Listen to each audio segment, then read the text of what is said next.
Donc, ce matin, c'est moi qui vais amener la parole.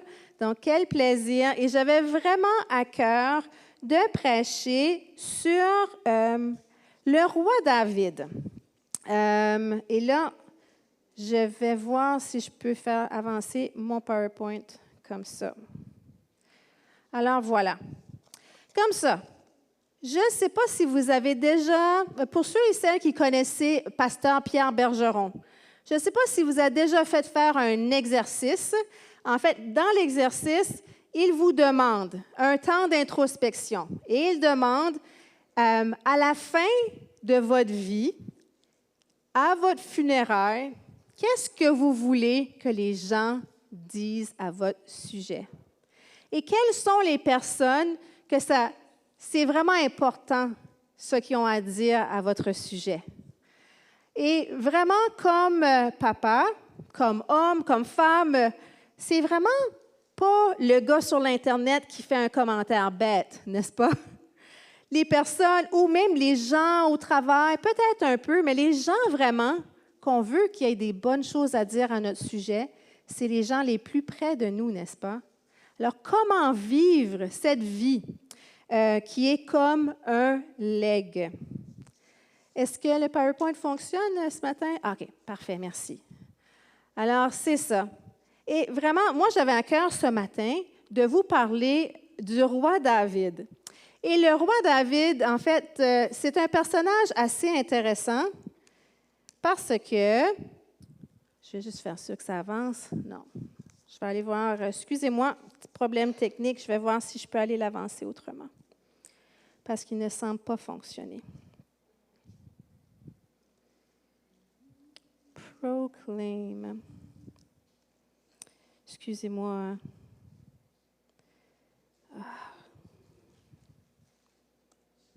Hein? OK, je vais voir si je peux. Problème technique.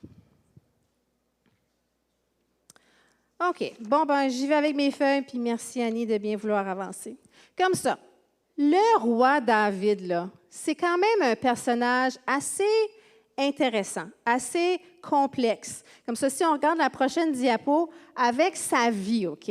Comme ça, il commence sa vie comme berger, bien pauvre, puis il travaille comme dans les champs, puis dans ces moments-là, il y a des loups, puis il y a des différents animaux qui attaquent les brebis, puis il apprend à les défendre. Puis dans ça, là, il apprend à le faire, puis à dépendre sur Dieu. Il est comme, Dieu m'a délivré, puis Dieu m'a donné la force pour faire ceci.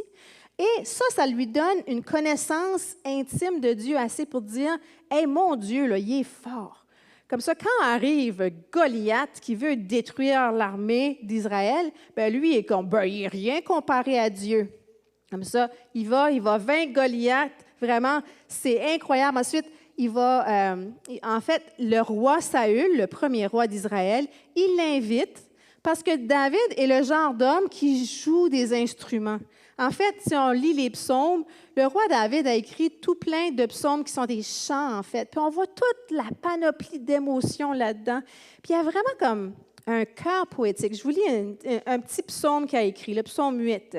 « Ô Seigneur, toi notre Dieu, que ton nom est merveilleux. Ton éclat dépasse les cieux partout. Tu es glorieux. Ta force, tu l'as établie par la bouche des tout-petits pour faire taire tes ennemis, pour qu'ils cessent leur tyrannie. J'observe le ciel étoilé, œuvre par tes doigts déployés, lune et astre à perte de vue dans un immense étendue. » Hey, c'est un poète quand même, hein? C'est hot. Mais en plus, c'est un homme de guerre. Et il est comme vraiment, pour moi, il est fascinant. C'est un homme de guerre, puis en même temps, c'est un homme rempli d'émotions. Et en plus, ben, c'est un homme qui a fait bien des erreurs. Alors, moi, la question que je me suis posée par rapport au roi David, dans le contexte là, que je savais que ça allait être la fête des pères aujourd'hui, c'est qu'est-ce que diraient les enfants de David à son sujet? Et c'est une question intéressante dans le fond. Puis on va voir qu'aujourd'hui, les choix d'un père peuvent vraiment avoir une grande influence sur les enfants pour soit bénir des générations suivantes et même parfois, malheureusement, blessés.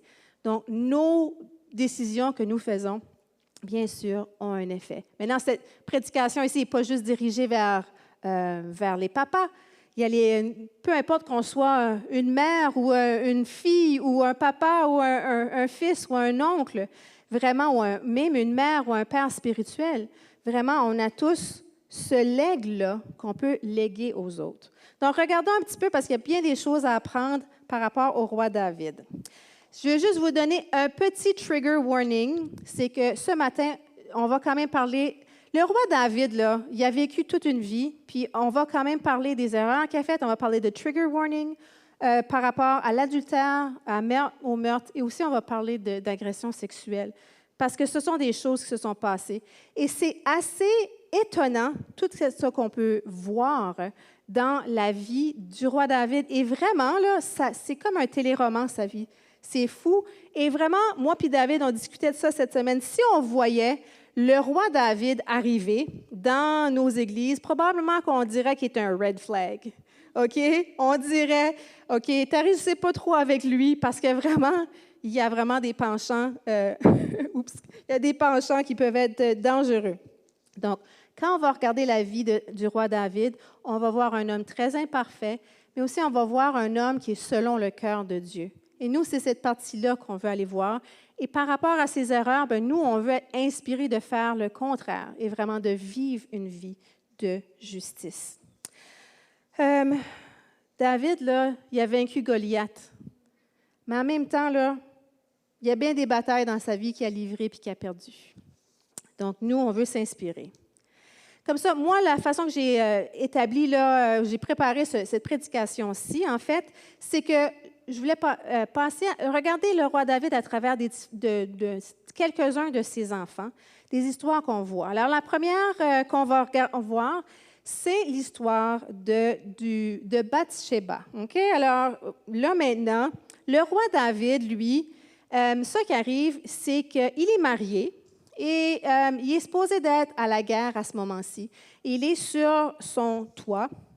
Et en fait, ce qui arrive, c'est que on voit, je tasse mes notes, il est sur son toit, puis quand il regarde par en bas, puis il voit une femme qui est en train de se laver sur son toit, puis il est comme, « Oh, elle est belle », comme ça, il s'informe d'elle. Ensuite, il l'amène chez lui, il demande au garde de l'amener, puis il couche avec.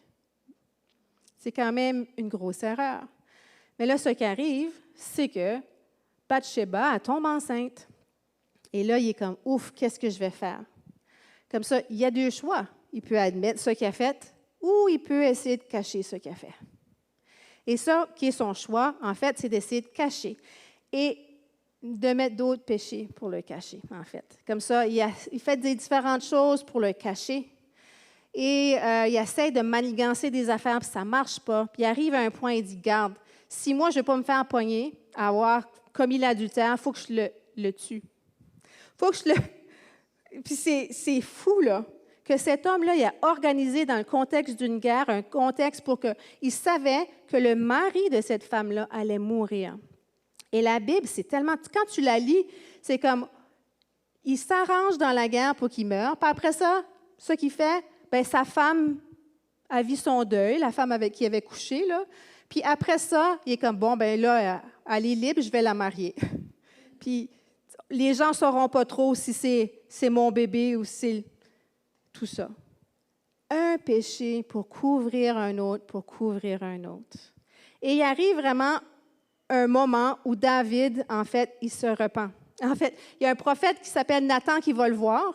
Je ne sais pas si vous connaissez l'histoire, mais Nathan, il s'arrange pour lui dire ça comme contourner un petit peu. Il est comme, « Hey, laisse-moi te dire, il y a quelque chose qui s'est passé dans le royaume. » Il dit, il y avait un homme, il était riche, il avait plein de moutons, puis toutes sortes d'affaires. Puis là, il y avait un homme pauvre à côté de lui, il y avait juste un mouton, celui-là. Puis l'homme riche, tout d'un coup, il reçoit de la visite, puis il dit, « Bien, ça ne me tente pas de tuer un de mes moutons, je vais aller prendre le mouton de l'autre. » Puis lui, il y en a juste un. Puis là, le roi David est comme, « Qu'est-ce que c'est ça? C'est pas juste ça, franchement. » Il dit, « Cet homme-là devrait être puni. » Puis Nathan lui dit, « Cet homme-là, c'est toi. Uri, qui était le mari de Bathsheba, il y en avait juste une femme. Puis toi, dans le fond, tu as toutes les richesses du monde, puis tu t'en vas voler sa femme. Et à ce moment-là, David a mal, mais mal, et il reconnaît ouvertement son péché. La repentance, c'est vraiment ça que c'est. C'est admettre pleinement ce qu'on a fait de mal. L'admettre devant Dieu, puis des fois, c'est de l'admettre devant les autres aussi. Et David se repent. Maintenant, ce qui arrive par rapport à ça, Dieu dit, parce que tu t'es repenti, tu ne vas pas mourir, OK? Mais il y a quand même plein de conséquences par rapport à ton péché.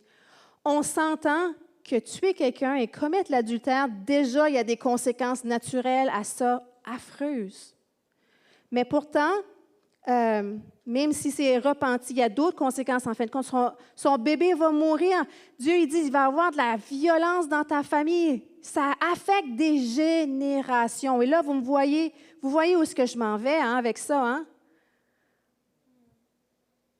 Les papas et chacun de nous, nos péchés, là, ça n'affecte pas juste nous, en fait. Et il y a des péchés qui vont affecter les autres après nous aussi. Et peut-être même qu'on est des gens que le péché de nos parents nous ont affectés et nous ont brisés nous-mêmes. Et peut-être nous sommes des parents qui avons fait des mauvais choix qui affectent nos enfants. Vraiment, je voulais aussi mentionner ça ici. Pour moi, c'était vraiment important d'ajouter ceci. C'est que des fois, dans le monde chrétien, on a tendance à dire « Ah, tous les péchés sont pareils. » Parce que dans le fond, le sang de Jésus couvre tout péché. Mais tous les péchés n'ont pas les mêmes conséquences. Un meurtre n'a pas la même conséquence que d'être en colère. On s'entend, un adultère n'a pas les mêmes conséquences que de penser des pensées malsaines dans nos têtes. Il y en a qui ont des plus grandes conséquences naturelles. Donc, je mentionne ça parce que des fois, on appelle ça en anglais le sin leveling. On va dire, on va justifier le comportement d'un abuseur parce qu'il s'est repenti. Tous les péchés sont égaux. Non, tous les péchés ne sont pas égaux parce qu'ils ont des conséquences parfois plus graves. Donc, je vous fais ce petit astérix-là. Alors, dans la vie, dans cette histoire-là, parce que le bébé de Bathsheba et de David qui était conçu dans l'adultère est mort, en fin de compte, ce qui est vraiment triste. Qu'est-ce qu'on peut apprendre de cela? En fait, un bon père est un modèle de sainteté, de bonté, d'amour. Et cet homme-là sera cela en public et en privé aussi. Parce que même des fois, quand notre péché est privé, les conséquences peuvent quand même découler sur la vie de nos enfants et sur notre vie ou sur la vie des gens autour de nous. Être un bon papa, c'est être un bon exemple. Je parlais à David dernièrement, puis il me disait, « Nathalie, pour moi, c'est vraiment important de bien traiter ma femme et d'être un exemple pour mes enfants, pour comment être un homme de Dieu. Un homme de Dieu, comment traiter sa femme. » Et vraiment, j'ai trouvé ça beau parce qu'il fait des choix dans sa vie vraiment pour être un exemple pour nos chers enfants, pour notre fille et pour nos garçons en fait. Quel honneur qu'on a de pouvoir investir ces belles choses dans nos enfants. Donc, pour être un bon papa, est-ce qu'on a besoin d'être parfait? On va se dire non. Mais on devrait essayer de marcher dans la sainteté pour être un exemple pour les gens autour de nous. Et ça, c'est pour les papas et c'est pour toutes les autres personnes aussi. Un autre enfant que je veux mentionner, et celle-ci, elle est un petit peu dure, OK? Je ne sais pas si vous connaissez l'histoire de Tamar, qui est une des filles du roi David. En fait, Tamar, à un moment donné, là, je vais vous montrer un petit peu, David avait plusieurs femmes. En fait, il y en avait peut-être 8, 9, là, c'est pas dit explicitement.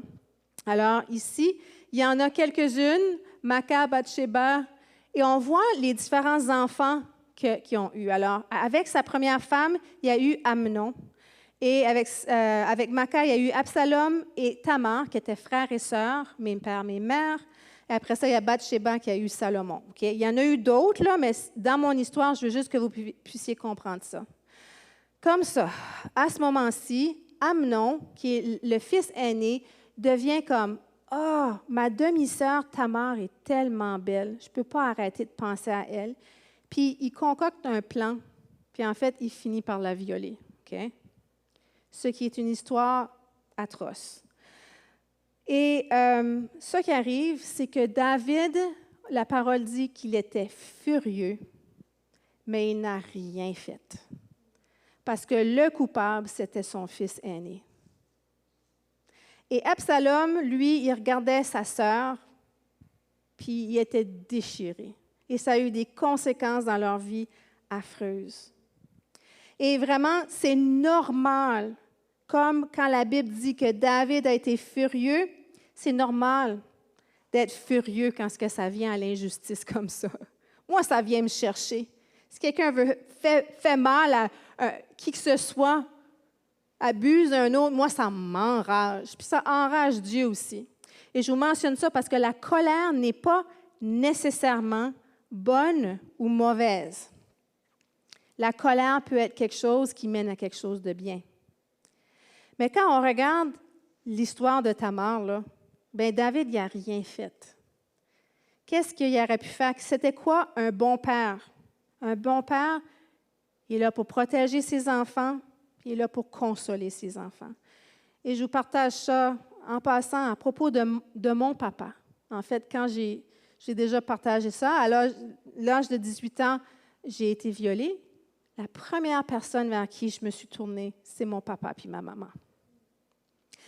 Et j'étais tellement contente d'avoir une relation avec eux que ce sont les gens vers qui je me suis tournée. Puis je me souviendrai toujours d'être assise sur leur lit, au pied de leur lit, pour voir mon papa puis ma maman en train de me consoler. Puis ils l'ont fait pour bien longtemps, puis ils le font encore. Puis je sais, si je vis quelque chose tout de suite, qu'ils sont là pour moi. Maintenant qu'on puisse être ces personnes-là pour nos enfants, pour les gens autour de nous, toutes les relations autour de nous. Parce qu'un bon papa, un bon parent, un bon ami, on est là pour les autres lorsqu'ils passent à travers des choses difficiles. Je l'aime, mon papa. Je suis vraiment bénie, vraiment. L'autre enfant que je veux mentionner, c'est Absalom. Et Absalom, c'était le frère de Tamar. Et quand il a vu sa sœur vivre ça, la première chose qu'il a dit, regarde, il dit, Amnon, c'est ton frère, là, juste laisse faire, OK? Ça, c'était sa première réaction. Mais après ça, ça disait que Tamar a vécu avec Absalom pendant 2 ans. Puis il a vu, j'imagine que ce n'est pas écrit explicitement, il a vu la détresse de Tamar. Ça dit qu'elle a vécu ses vieux jours démunie. Elle était tellement brisée par ce qu'elle avait vécu. Et Absalom, la colère a rentré en lui. Puis après 2 ans, il était tellement furieux. Puis il était furieux, puis son père n'a rien fait. Puis Amnon, son frère, qui lui avait violé sa sœur, pourquoi il n'y a pas de conséquences? Comme ça, il a pris les choses dans ses propres mains, puis il s'est arrangé pour le faire tuer. Et bien sûr, cette histoire-là est affreuse, mais il y a une leçon à tirer là-dedans, en fait. C'est que David aurait dû réagir, puis il aurait dû mettre sa colère en action. Parce que, dans le fond, là, la colère, là, elle n'est pas mauvaise en soi. Les émotions, c'est quelque chose que Dieu nous a donné. Souvent, quand il y a une colère qui s'éveille en nous, c'est pour dire, « Hey, il y a quelque chose qui te dérange, il y a une injustice, il y a quelque chose, ça vient te chercher. » Maintenant, qu'est-ce que tu vas faire avec cette colère-là? Cette colère-là peut t'amener à la destruction ou peut t'amener à passer à l'action pour la justice aussi. Alors que le Seigneur puisse utiliser nos émotions qui sont bonnes, qui sont saines, puis qu'on puisse apprendre, en fait, à les diriger. En fait, la Bible nous dit, dans ta colère, ne pêche pas. Donc, ça, c'est clair. La Bible nous dit, va pas te coucher en colère, parce qu'on dirait que ça grossit quand on s'endort le soir, puis on se réveille le matin, on dirait que c'est plus gros. il y a quelque chose qu'on peut faire avec ça. Mais Dieu lui-même, il y a des moments que ça dit dans la Bible qu'il est en colère. Puis tu te dis, ben, si Dieu se met en colère, ça veut dire que ce n'est pas nécessairement mauvais la colère. Non, parce que c'est pour amener une justice. Je vous montre un outil, je ne sais pas si vous avez déjà vu ça, on appelle ça la roue des émotions. Puis, la roue des émotions, bien, il y a les grandes émotions, la peur, la colère, le dégoût, tristesse, joie, surprise. Mais après ça, il y a des différentes itérations de ces émotions-là. Puis, je trouve ça intéressant parce que des fois, la colère, c'est à cause d'une injustice, puis on est furieux, là, ça vient nous chercher. Mais des fois, c'est autre chose. Peut-être que c'est à cause qu'on se sent menacé. Peut-être c'est parce qu'on se sent blessé. Peut-être c'est parce qu'on se sent critiqué. Ensuite, ça se déploie de différentes façons. Comme ça, la merveilleuse chose qu'on puisse faire, c'est de dire, OK, là, j'ai une émotion tout de suite. Que ce soit la peur, que ce soit la colère, la tristesse, j'ai cette émotion-là. Dieu, que veux-tu que je fasse avec cette émotion-là? Puis, un bon papa ou une personne qui sera un exemple de sainteté devrait être un exemple pour nous aider à gérer nos émotions. Et vraiment, là, je fais un petit close-up, là. Un homme, moi, je dis souvent, un ado a plein d'hormones, puis des fois, il a plein de colère, puis il ne sait pas comment gérer cette colère-là, cette agressivité. Devenir un homme, c'est apprendre à gérer sa colère. Et un bon papa va montrer ces choses-là à son fils, à sa fille. Il va pouvoir dire, voici qu'est-ce que tu fais quand tu es déprimé. Voici qu'est-ce que tu fais quand tu es en colère. Alors, tout ce qu'on va apprendre à vivre avec ces émotions-là avec Dieu, on peut le donner et l'enseigner aux gens autour de nous. Et le roi David, quand même, là, il a gaffé, OK?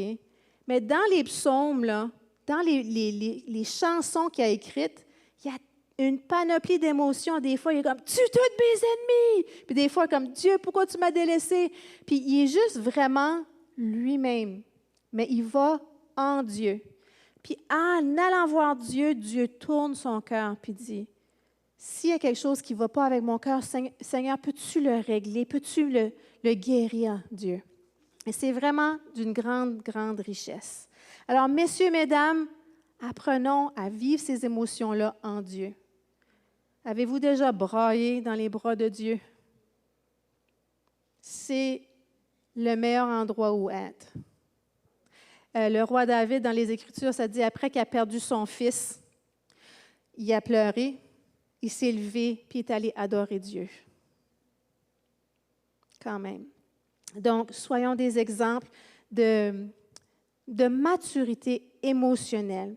Et vraiment, il y a un auteur qui s'appelle Peter Scazzero, c'est un pasteur, et il dit « Il est impossible d'être spirituellement mature tout en demeurant émotionnellement immature. » Dans le fond, notre croissance spirituelle, bien souvent, elle arrête où notre maturité émotionnelle arrive. Des fois, il faut se regarder bien honnêtement. On est-tu des enfants spirituels? On est-tu des ados spirituels? On est-tu des adultes spirituels? Et vraiment, c'est apprendre à être pleinement en Dieu et amener une maturité. Comment on gère les choses qu'on vit en Dieu? Ouf! Ça en fait des affaires, hein? En fait, les enfants, là, ceux qui ont besoin d'un père ou d'un père spirituel, c'est d'apprendre à exprimer la douleur, la tristesse, la colère. Ils ont besoin d'apprendre à remettre leur colère à Dieu. Puis ils ont besoin aussi d'apprendre à ne pas aller chercher leur propre vengeance. La Bible dit que la vengeance est à Dieu. Dieu va gérer. Quand on vit des injustices ou des choses, Dieu va gérer. Et de faire confiance dans tout ça. Petit astérix, bien sûr. Si on vit quelque chose, une injustice, on a le droit d'aller chercher justice aussi, là. Mais je veux dire, on ne veut pas aller chercher vengeance pour détruire une personne ou commettre le meurtre comme Absalom. Alors voilà, les enfants ont besoin d'un modèle de justice et de sagesse émotionnelle. Parce qu'eux, ils ont des grosses émotions. Ados, je ne sais pas s'il y a des gens qui ont des ados aussi ou qui se souviennent quand leurs enfants étaient ados. Il y en a des émotions. Puis elles sont grosses, puis ils ne savent pas nécessairement comment gérer ça. Soyons les gens qui les aide, qui les dirige, qui discute avec eux, qui les aide à gérer ces émotions-là. Bon, un quatrième enfant maintenant du roi David. Et celui-là, ça a pas mal mieux tourné son affaire, OK?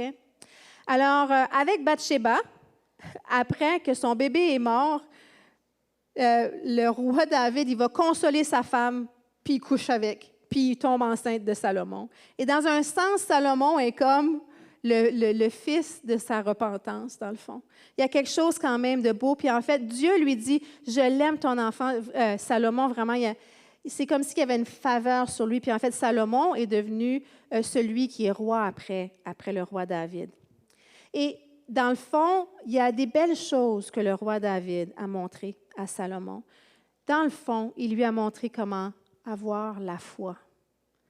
Salomon était quand même un homme qui aimait Dieu passionnément.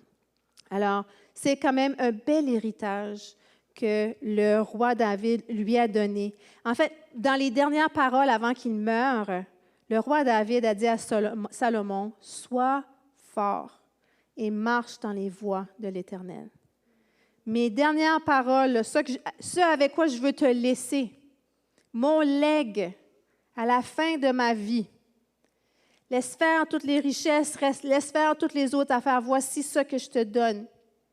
Continue dans la foi. Grandis dans ta foi. Vis ta propre affaire avec Dieu, comme on parlait, comme j'ai mentionné la semaine dernière. Marche dans les voies de l'Éternel. Comme ça, les enfants, là, dans le fond, ils n'ont pas besoin d'un père parfait parce que le roi David, laisse-moi te dire, il n'était pas parfait. Vraiment pas. Mais en fin de compte, on le nomme comme un homme d'après le cœur de Dieu parce que dans tout ça, il s'est repenti. Et il a même écrit une chanson dans son livre de psaumes, là, il a écrit une chanson sur son moment de repentance. Moi, je ne sais pas, là, mais avoir un péché aussi gros que ça, aussi odieux, je ne sais pas si je voudrais que vous chanteriez une chanson sur mon péché, OK? Comme ça, lui, c'est comme ça qu'il a exprimé. Puis c'était des chants que les Israélites chantaient, là. Mais c'est aussi un chant qui nous touche encore aujourd'hui. Que quand nous-mêmes, on a un moment de repentance, je ne sais pas si vous comprenez ce que je veux dire par repentance, c'est dire, je regrette mon péché, je regrette d'avoir fait ça. Je viens devant toi, Seigneur, je m'excuse. Tu vas devant la personne que tu as offensée s'il faut, tu t'excuses vraiment, sincèrement, profondément. Je pense que c'est ça, dans le fond, qui a fait de lui un homme d'après le cœur de Dieu. C'était une repentance pleine. Puis le reste de sa vie, elle n'a pas été parfaite non plus, OK? On n'a pas besoin d'être parfait, c'est ça que je veux vous dire ce matin.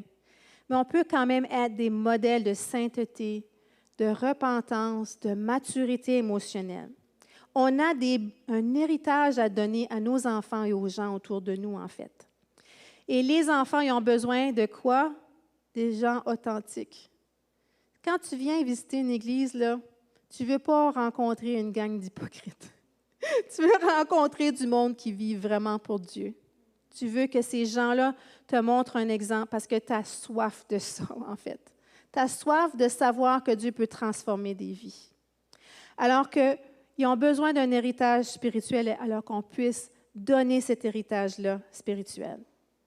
Comme ça, aujourd'hui, ce qu'on a vu, c'est que nos choix, papa, maman et tout le monde, nos choix affectent les autres, peuvent affecter les autres, profondément même des fois. Parfois les blesser et parfois les bénir. Et des fois, il y aura, dans une vie normale, il va y avoir les deux. Si on blesse, bien, on l'admet, on se repent et on s'excuse. Mais c'est une merveilleuse leçon, n'est-ce pas? C'est une merveilleuse leçon à savoir qu'il y a tellement d'espoir. Et l'autre chose qu'on apprend à travers de l'histoire du roi David, c'est que Dieu, il est miséricordieux.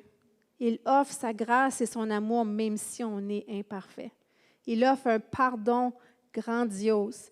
Puis en fait, dans l'histoire du roi David, il y a eu Salomon qui a eu des enfants, et dans sa lignée, il y avait qui?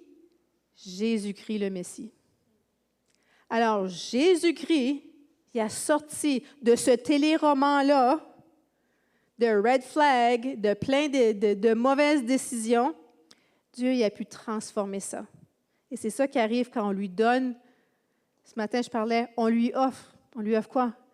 On lui offre nos cendres, nos péchés, notre détresse, notre tristesse. Puis lui peut la transformer en quelque chose de merveilleux. On croit ça, on sait ça. Et là, je veux vous dire, papa, maman, si vous avez fait des erreurs en tant que parent, on va se dire, on va s'admettre qu'on en fait tous. Dieu peut transformer. Remettez ces choses-là. Demandez pardon à vos enfants s'il faut.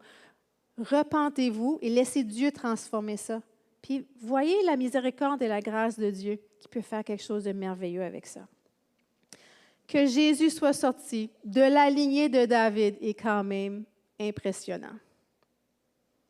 Comme ça, dans nos 4 modèles, nos 4 enfants qu'on a vus aujourd'hui, on a vu avec le bébé que lui, probablement, qui aurait voulu un modèle de sainteté. Il avait vraiment besoin de ça. Et Tamar, elle avait vraiment besoin de protection et de consolation, en fait. Et Absalom, lui, il avait besoin de savoir que son père était là pour aller chercher la justice quand il y a une injustice. Tout comme nous, comme parents, quand nos enfants vivent des injustices, l'intimidation ou un prof qui n'est pas correct, qu'on va agir, qu'on va les protéger, qu'on est là pour eux. Ils ont besoin d'un modèle de sagesse émotionnelle. Et avec Salomon, on apprend qu'un héritage spirituel, c'est la chose la plus précieuse qu'on peut donner à nos enfants. Maintenant, je réalise que pour bien du monde, la fête des pères, ce n'est pas toujours un moment joyeux, parce que ça dépend du genre de père qu'on a eu. Et même si on a eu un bon papa, sachez que Dieu, on le nomme dans la Trinité, il y a Dieu le Père. Quand on rentre en relation avec Jésus, quand on accepte Jésus dans notre cœur, dans le fond, qu'on vit notre vie pour Jésus, on devient enfant de Dieu. Et quand on devient enfant de Dieu, on a un Père céleste, un Père parfait. Comme ça, même si j'ai un bon père, il ne sera jamais parfait. Et même au moment où, s'il arrive un jour où je perds mon papa, je sais que j'aurai toujours mon Père céleste là pour me prendre dans mes bras. Et quand mon père n'est pas toujours à côté, parce qu'il habite au Nouveau-Brunswick, je sais que mon Père céleste est là. Et en plus, en passant, je sais que dans mon mari, dans mes frères et sœurs, que je retrouve une consolation aussi. Donc, sachez que Dieu le Père, bien sûr, il est parfait pour nous protéger, pour nous défendre, pour nous guider, et ne nous abandonne jamais. Même dans les moments d'épreuve, même dans les moments les plus difficiles de nos vies, Dieu est avec nous. Même quand on fait les plus grosses gaffes, Dieu il est juste à côté, puis il tend la main, puis il dit « Veux-tu bien te repentir? » Puis juste venir.